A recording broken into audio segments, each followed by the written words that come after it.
نحمدہ ونصلی علی رسولہ الکریم ونحن علی ذالک من الشاہدین والشاکرین والحمد للہ رب العالمین اما بعد فاعوذ باللہ من الشیطان الرجیم بسم اللہ الرحمن الرحیم السلام علیکم ورحمۃ اللہ وبرکاتہ۔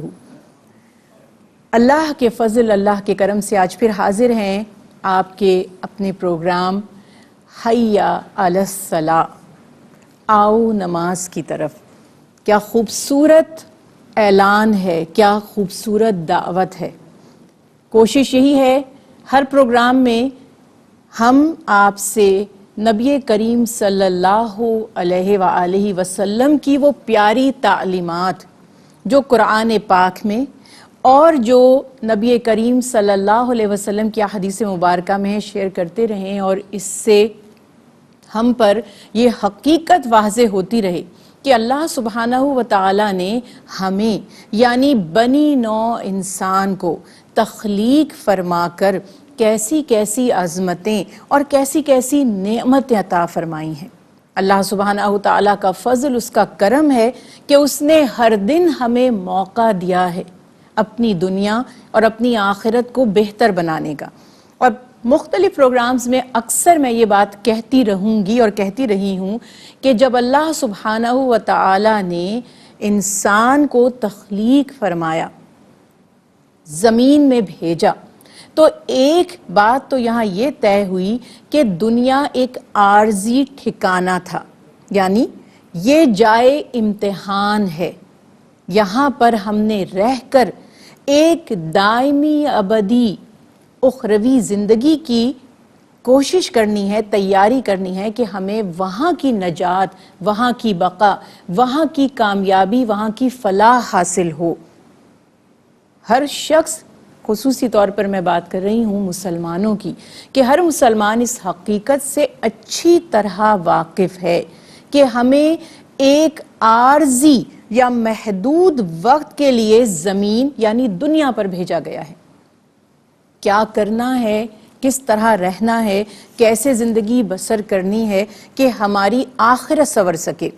آخرت کی کامیابی کا جو سب سے بڑا دار و مدار ہے، یا یوں کہہ لیجئے کہ ضمانت ہے، ہم کہتے ہیں نا گارنٹی ہے۔ جب کوئی شخص آپ سے گارنٹی کا لفظ استعمال کرتا ہے، اس کے بعد آپ کو شک و شبہ نہیں رہتا۔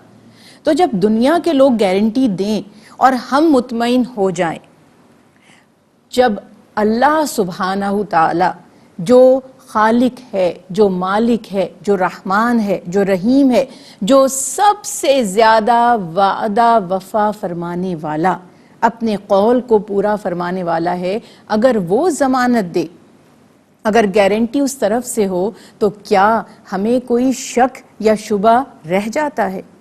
اللہ سبحانہ تعالیٰ نے اپنے پیارے محبوب حضرت محمد مصطفیٰ صلی اللہ علیہ وسلم کے طفیل، آپ کے ذریعے سے، آپ کی نسبت سے، آپ کے وسیلے سے ہمیں ضمانت دی ہے کامیابی کی، ہمیں ضمانت دی ہے نجات کی، اس صورت میں کہ جب ہم دائرہ اسلام میں داخل ہو کر صدق کے دل سے اس پر قائم رہیں، اس دین کے احکامات، اس کے جو اصول ہیں ان پر عمل کریں۔ اور دین میں سب سے خوبصورت وصف جو ہے، سب سے پیاری عبادت جو ہے، جو سب سے زیادہ نجات دلانے والی اور کامیابی کی طرف لے جانے والی ہے، وہ ہے نماز، صلاۃ۔ بار بار آپ کہتے ہیں صلاۃ ہے، نماز ہے، جو ہمیں کامیابی کی طرف لے جاتی ہے۔ اللہ سبحانہ و تعالیٰ کا فضل دیکھیے، اللہ کا کرم دیکھیے کہ ہمیں باقاعدہ یاد دہانی کروائی جا رہی ہے۔ یعنی اصولاً تو یہ ہونا چاہیے تھا کہ ہم اپنے نفع کو خود کھوجیں، خود ریسرچ کریں، خود جد و جہد کریں، خود اس تک پہنچیں۔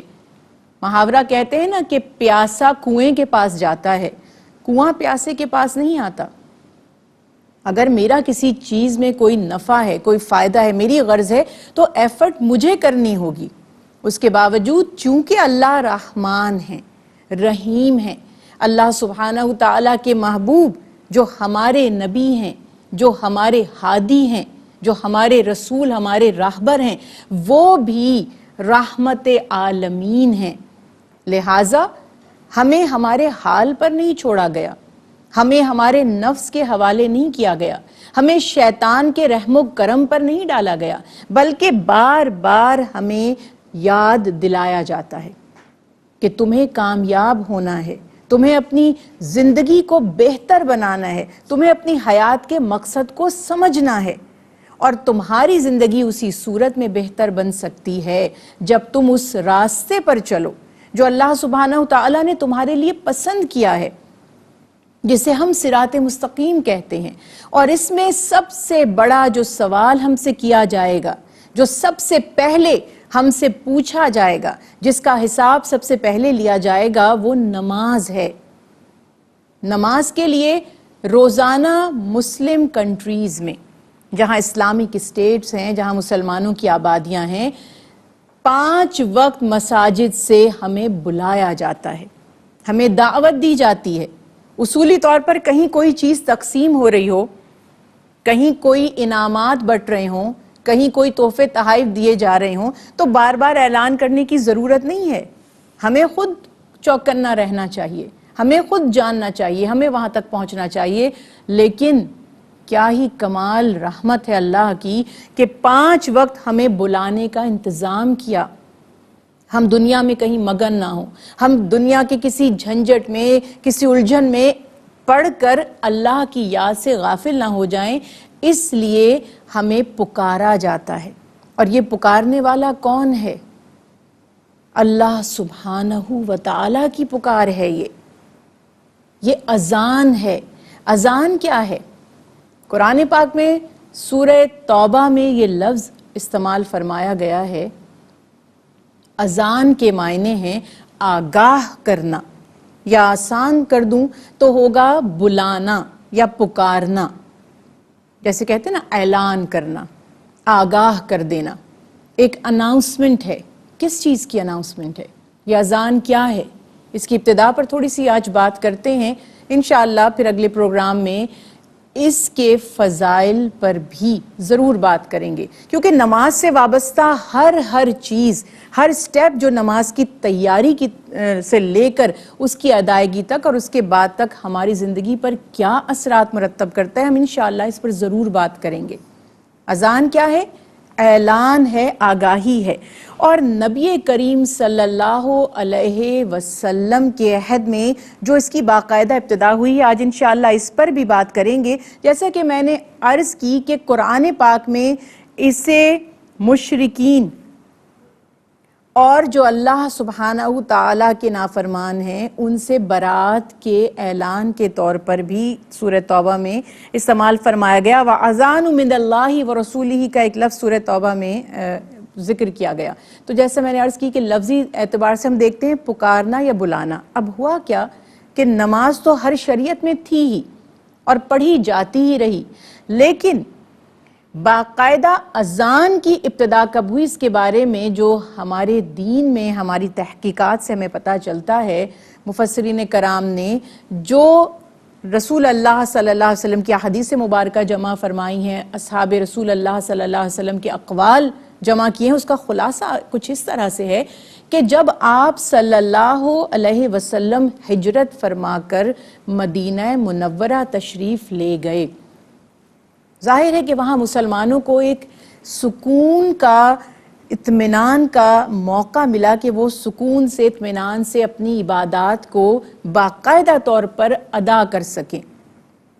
مساجد اللہ کے حکم سے تعمیر فرما لی گئی، مساجد کی تعمیر ہو گئی، اب لوگ جمع ہونا شروع ہو رہے ہیں نماز با جماعت کے لیے۔ تو نبی کریم صلی اللہ علیہ وسلم نے جب یہ دیکھا کہ مسجد میں نمازیوں کی تعداد روز بروز بڑھ رہی ہے، تو آپ صلی اللہ علیہ وسلم نے چاہا کہ نماز کی جب جماعت قائم ہو تو اس سے پہلے کوئی ایسا اعلان کر دیا جائے کہ سب ایک وقت میں جمع ہو جائیں مسجد میں اور ایک ساتھ نماز ادا کر لیں۔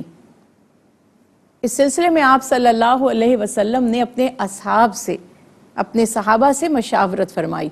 بات سے بات نکلتی چلی جاتی ہے، تو یہ بھی یاد رکھیے کہ جس کی ذات اللہ سبحانہ تعالیٰ سے براہ راست ہم کلام رہتی ہو، جس پر اللہ سبحانہ تعالیٰ جو خالق، مالک اور حاکم ہے اور حکیم ہے، جس کے پاس اس کی طرف سے براہ راست احکامات آتے ہوں، ایک لمحے کے لیے انسان سوچتا ہے کہ کیا اسے کسی اور سے مشورے کی ضرورت ہے؟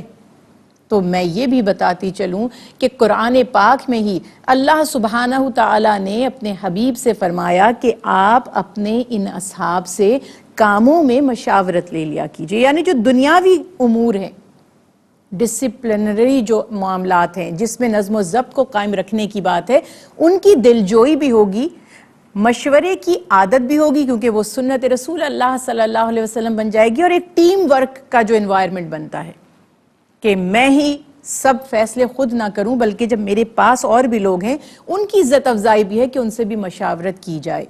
تو سمجھ لیجئے کہ اللہ کے حبیب ہر کام اللہ کے حکم سے کرتے ہیں، مگر یہ بھی اللہ کا حکم ہے کہ آپ مشورہ فرمائیے۔ آپ نے صحابہ کرام رضوان اللہ علیہم اجمعین سے فرمایا کہ میں چاہتا ہوں کہ کچھ ایسی یہاں پر نکالا جائے معاملہ، کچھ ایسی تدبیر کی جائے کہ تمام لوگوں کو نماز کے وقت کا پتہ چل جائے اور وہ جمع ہونے لگے۔ مختلف تجاویز آپ صلی اللہ علیہ وسلم کے سامنے رکھی گئیں۔ کسی نے کہا کہ کوئی جھنڈا اس ٹائم پر لہرا دیا جائے، لوگ دیکھیں اور ایک دوسرے کو بتا دیں۔ کسی نے مشورہ دیا کہ آگ جلائی جائے، اس سے دور تک لوگوں کو خبر ہو جائے گی۔ کسی نے کہا کہ یہود کا جو طریقہ ہے کہ وہ ایک آواز، جو جس طرح ایک ایکوپمنٹ ہوتا ہے کہ آواز زور سے نکلے اور اس سے لوگوں تک خبر پہنچ جائے۔ کسی نے کہا کہ نکارہ بجایا جائے۔ مختلف سب کی تجاویز تھیں۔ میرے نبی حضرت محمد مصطفیٰ صلی اللہ علیہ وسلم نے اس وقت کسی بھی تجویز کو قبول نہیں فرمایا، بلکہ آپ صلی اللہ علیہ وسلم کی خواہش تھی کہ کچھ اس سے بہتر طریقہ ہو، یعنی جس میں ہمیں کسی دوسرے مذہب کے طریقے کو بھی اپنانا نہ پڑے، ریزیمبلنس بھی نہ ہو، مشابہت بھی نہ ہو، اور اس سے بہترین عمل ہو جو بالکل منفرد اور بابرکت ہو۔ تو صحابہ کرام رضوان اللہ علیہم اجمعین بیان فرماتے ہیں کہ نبی کریم صلی اللہ علیہ وسلم کو 3 سے 4 اصحاب کا نام اس سلسلے میں لکھا گیا ہے کہ صحابہ نے اطلاع دی کہ ہم نے خواب دیکھا ہے اور اس میں ہمیں کچھ کلمات بتائے گئے ہیں، اور وہ کلمات کیا تھے جو الحمدللہ آج ہر مسلمان اذان میں سنتا ہے۔ ایک صحابی تشریف لائے، انہوں نے بیان فرمایا۔ حضرت عمر فاروق رضی اللہ تعالیٰ عنہ کا بھی بیان ملتا ہے کہ آپ نے بھی تصدیق فرمائی کہ مجھے بھی ایسے ہی کلمات سنائے گئے۔ اور مفسرین کرام نے جو احادیث مبارکہ کا نچوڑ نکالا ہے تو بیان کیا کہ ایسا محسوس ہوتا ہے کہ خود نبی کریم صلی اللہ علیہ وسلم کو بھی خواب میں یہی کلمات سکھائے گئے۔ میں ایک یہاں پر نقطہ کلیئر کرنا چاہتی ہوں کہ دیکھیے اس میں بھی کیا حکمت ہے۔ ایک خواب جو رسول اللہ صلی اللہ علیہ وسلم کو بھی دکھایا گیا، یا بذریعہ وحی آپ صلی اللہ علیہ وسلم کے دل میں اذان کے کلمات ڈال دیے گئے۔ پھر ایک صحابی تشریف لاتے ہیں اور وہ بیان فرماتے ہیں کہ انہیں کچھ پتہ نہیں ہے، لیکن وہ بتاتے ہیں میں نے خواب میں یہ کلمات دیکھے۔ پھر ایک دوسرے صحابی تشریف لاتے ہیں اور بتاتے ہیں کہ میں نے یہ کلمات سنے۔ تو کیا یہ تصدیق نہیں ہوتی؟ کیا یہ معجزہ نہیں ہے؟ کیا اس سے دین کی سچائی معلوم نہیں ہوتی کہ مختلف ہستیاں ایک ہی خواب دیکھتی ہیں اور بالکل ایک جیسے کلمات جو اذان کے کلمات ہیں وہ خواب میں دیکھتے ہیں؟ یہ عظمت ہے اس دین کی، یہ دلیل ہے اس کی سچائی کی۔ آپ صلی اللہ علیہ وسلم نے ان کلمات کو بہت پسند فرمایا، اور مختصر میں بہت سی احادیث تفصیلی مگر مختصر ایک حدیث مبارکہ کا حوالہ دیتی ہوں۔ ابو داؤد کی روایت میں ہے کہ عبداللہ بن زید رضی اللہ تعالیٰ عنہ کہ حضور نبی کریم، انہوں نے نبی کریم صلی اللہ علیہ وسلم کی خدمت میں حاضر ہو کر اپنا خواب بیان کیا، اور ایسا ہی خواب اس سے پہلے حضرت عمر رضی اللہ تعالیٰ عنہ نے بھی دیکھا، لیکن جب عبداللہ بن زید رضی اللہ تعالیٰ عنہ سبقت کر کے حضور صلی اللہ علیہ وسلم کی خدمت میں تشریف لے گئے اور اپنا خواب بیان کر دیا، تو پھر حضرت عمر رضی اللہ تعالیٰ عنہ کو حجاب محسوس ہوا اور وہ خاموش رہے۔ لیکن بعد میں دوسری روایت میں یہ بھی ہے کہ انہوں نے بیان کیا کہ میں نے بھی بالکل ایسے ہی کلمات سنے ہیں۔ بعض روایت میں حضرت ابو بکر صدیق رضی اللہ تعالیٰ عنہ کا بھی نام ہے۔ بہرحال اس پر مختلف ڈیبیٹس ہیں۔ کہنے کا مقصد یہ تھا کہ یہ کلمات نبی کریم صلی اللہ علیہ وسلم کے سامنے جب پیش کیے گئے تو آپ صلی اللہ علیہ وسلم نے انہیں پسند فرمایا، اور ایک روایت میں ہے کہ جب حضرت زید نے بیان فرمایا کہ مجھے اذان کے یہ کلمات سکھائے گئے ہیں، تو آپ صلی اللہ علیہ وسلم نے فرمایا کہ تم ان کلمات کو بلال کو سکھا دو رضی اللہ تعالیٰ عنہ، کیونکہ ان کی آواز تم سے بلند ہے۔ اور اس طرح سے وہ کلمات حضرت بلال رضی اللہ تعالیٰ عنہ کو سکھائے گئے، اور انہیں کہا گیا کہ ہر نماز کے لیے اذان دیا کریں۔ بس اس دن سے جان لیجئے کہ اذان کا یہ سسٹم، یہ نظام قائم ہو گیا جو آج تک دنیا بھر میں، زمین کے ہر خطے، ہر حصے میں جہاں پر مسلمان موجود ہیں، اور یقیناً ہر ملک میں، ہر شہر میں مسلمان موجود ہیں، وہاں پر نماز کے اوقات میں اذان دی جاتی ہے۔ یہ اذان معمولی کلمات نہیں ہیں جو اللہ کی طرف سے عطا کیے گئے۔ کتنی بڑی نصرت ہے، کتنی بڑی کامیابی ہے اگر ہم ان کلمات پر ذرا غور کر لیں۔ کون نہیں جانتا کہ کیا کلمات ہیں یہ؟ اس میں اللہ کی عظمت، اللہ کی بڑائی ابتدا اللہ اکبر سے جب کرتے ہیں، سب سے پہلے یہ اعتراف کرنا کہ جو عبادت کے لائق ہے وہ سب سے بڑا ہے، اس کا اختیار سب سے زیادہ ہے، تبھی ہم اس کی عبادت کرتے ہیں۔ اللہ سبحانہ وتعالیٰ کی عظمت کے لیے اللہ اکبر سے زیادہ بہتر بھی کیا کوئی کلمہ ہو سکتا تھا؟ اور جب ہم یہ کہتے ہیں کہ اللہ سب سے بڑا ہے تو یہ خبر ہمیں کس نے دی؟ ہم نے کیسے جانا؟ اور ہم کیسے جانیں کہ ہمیں اللہ سبحانہ وتعالیٰ کی عبادت کیسے کرنی ہے، اس کا ذکر کیسے کرنا ہے؟ تو ہم گواہی دیتے ہیں کہ محمد مصطفیٰ صلی اللہ علیہ وسلم اللہ کے رسول ہیں۔ اللہ سبحانہ وتعالی نے اپنی توحید کی گواہی بھی نبی کریم صلی اللہ علیہ وسلم کے ذریعے ہم تک پہنچائی کہ تم یہ شہادت دو کہ اللہ کے سوا کوئی معبود نہیں ہے۔ اور یہ بتانے والے کون ہیں؟ یہ بتانے والے محمد مصطفیٰ صلی اللہ علیہ وسلم ہیں۔ جو اللہ کی شہادت کو مانے گا وہ محمد مصطفیٰ صلی اللہ علیہ وسلم کی رسالت کو بھی مانے گا۔ جو شہادت دے گا کہ اللہ کے سوا کوئی معبود نہیں، تو وہ یہ بھی کہے گا کہ یہ خبر مجھ تک پہنچی ہے محمد مصطفیٰ صلی اللہ علیہ وسلم کے توسط سے۔ انشاءاللہ اذان اور اس کے فضائل پر ہم اگلے پروگرام میں پھر گفتگو کریں گے۔ اس وقت تک کے لیے اجازت دیجیے۔ وما علینا الا البلاغ المبین۔